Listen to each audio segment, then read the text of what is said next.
जय श्री राम का एक ध्वज लगा दिया। बस वो ध्वज लगाने की देरी थी कि आग लग गई। और उसी समय से हमारी पार्टी, मतलब जिस पार्टी में मैं पहले थी, कांग्रेस पार्टी ने मेरे से नफरत करनी शुरू कर दी।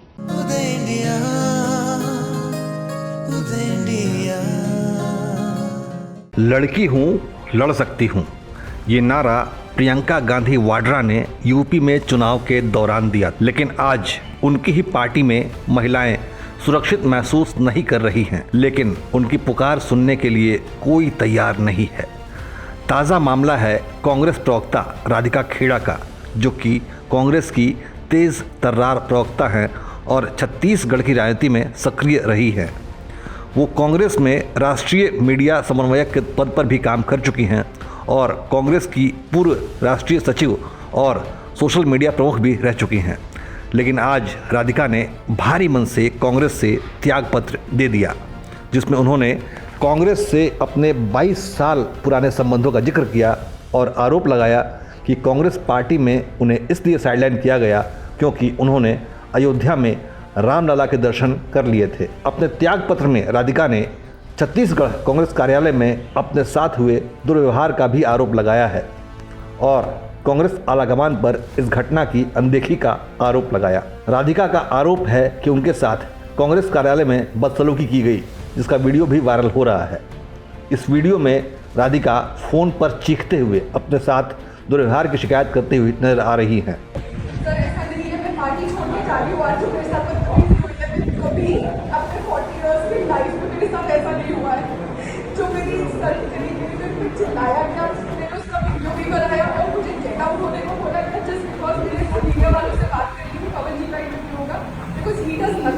जब उससे बात कर रही हूँ, मैं चिल्लाता है कंटिन्यूअसली। मैंने आपको पहले भी बताया था, मैं पार्टी से भी इस्तीफा दे रही हूँ। I am leaving the party.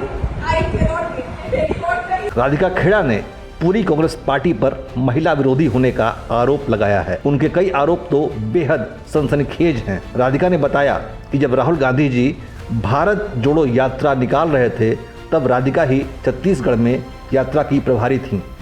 उस समय भी राधिका के साथ बदतमीजी की कोशिश हुई थी।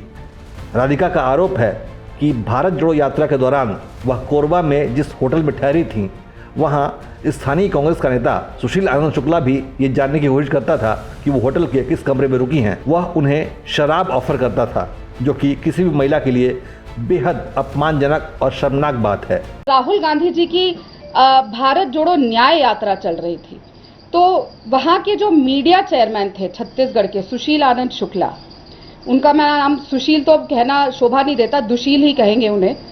तब भी उन्होंने राहुल गांधी जी की यात्रा के दौरान मुझे शराब ऑफर करी। उनके साथ एक और उनके साथी थे, धनंजय ठाकुर, और यहाँ से कांग्रेस के 2 लड़कियां जो काम करती थी मीडिया डिपार्टमेंट में, वो मेरे साथ थी। और उनके सामने ही हुआ कि लगातार मुझे रात को कमरे में, जब हम कोरबा में थे, जब हम वहां पे यात्रा में वेट कर रहे थे रात को, तो मुझे लगातार फोन करके सामने भी आके कि आपको कौन सी शराब चाहिए, हम आपके कमरे में शराब पहुंचाने का काम करेंगे।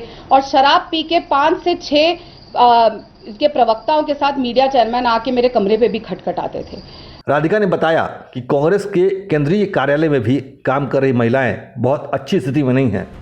उनका अपमान किया जाता है और कई बार तो पिटाई भी की जाती है। कांग्रेस के बारे में कहा जाता है कि उसके ज्यादातर नेता प्रियंका या राहुल गांधी से मुलाकात नहीं कर पाते हैं। राधिका ने भी इस बात की ओर इशारा किया है। उन्होंने कहा है कि मैं 3 साल से लगातार प्रियंका गांधी और राहुल गांधी से समय मांग रही हूँ। उनका ऑफिस हमेशा इधर उधर भेज देता था। न्याय यात्रा के दौरान भी राहुल गांधी की से मिलने नहीं आते थे और अपनी यात्रा में 5 मिनट हाथ हिलाते थे और जाकर बैठ जाते थे। वे कार्यकर्ताओं से नहीं मिलते थे। मैं सुशील आनंद शुक्ला जी से बात करने गई तो उन्होंने मुझसे बदतमीजी करनी शुरू करी, मुझे गंदी गंदी गालियां देनी शुरू करी, और ऐसी ऐसी गालियां जिनका मैंने सोचा भी नहीं था कि ऐसे कोई शब्द भी हो सकते हैं दुनिया में। और लगातार गंदी गंदी चीजें बोलने लग गए और चिल्लाने लग गए। तब मैं चिल्लाई, बहुत चिल्लाई। वहां पे बाहर लोग बैठे हुए थे और मैंने चिल्ला के ये भी कहा कि जाके नीचे से प्रदेश के महामंत्री को बुला के लाइए और लोगों को बुला के लाइए, लेकिन कोई नहीं हिला। फिर वो जब मैंने अपना फोन बाहर निकाला कि मैं आपको रिकॉर्ड कर रही हूं, ऐसे हाथ में फोन पकड़ा, तो सुशील आनंद शुक्ला ने इशारा किया और उस कमरे में 2 और लोग थे, 2 और प्रवक्ता थे जिन्होंने उनके ऐसा इशारा करने पे दरवाजा अंदर से बंद कर लिया, कुंडी बंद कर ली गई। राधिका खेड़ा फिलहाल गुस्से में हैं और वो कई तरह के आरोप लगा रही हैं, लेकिन इन आरोपों में कितनी सच्चाई है ये तो जांच के बाद ही पता चलेगा। लेकिन यह बात तो तय है कि कांग्रेस पार्टी में अनुशासन की भारी कमी हो गई है और कांग्रेस नेता बेलगाम व्यवहार करने लगे हैं। यही वजह है कि जनता कांग्रेस से दूर भाग रही है। जल्दी ही चुनावी नतीजे बता देंगे कि जनता से कांग्रेस की दूरी कितनी ज़्यादा हो गई है, लेकिन इसके बाद भी कांग्रेस के नेता अपनी गलती स्वीकार करने की बजाय इलेक्ट्रॉनिक वोटिंग मशीन पर हार का ठीकरा फोड़ देंगे। राधिका खेड़ा के आरोप कांग्रेस के लिए मंथन का विषय हैं, लेकिन कांग्रेस के सभी नेता चुप्पी साधे बैठे हैं। उदय इंडिया के लिए अंशुमान आनंद की रिपोर्ट।